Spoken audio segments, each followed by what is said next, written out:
ஆக நீங்க அப்பாயின்மெண்ட் தலைவர், நீங்க எப்படி ஐபிஎஸ் படிச்சு போனீங்களோ அது மாதிரி அப்பாயின்மெண்ட்ல வந்திருக்கிறீங்க. கொஞ்சம் கவனமா பேசுங்க.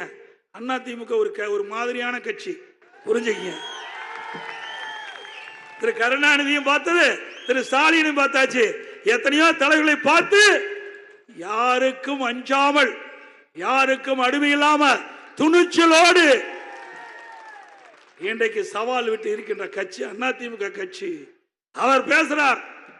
இன்றைய தினம் 500 நாள்ல 100 திட்டத்தை நிறைவேற்றார். 500 நாள்ல 100 திட்டத்தை. பொய்ய பொருந்துற மாதிரி பேசினா மெய்ய திருன்னு முழிக்குமா? பொய்ய பொருந்துற மாதிரி பேசினா மெய்யினா உண்மை. பொய்ய பொருந்துற மாதிரி பேசினா உண்மை திருன்னு முழிக்குமா?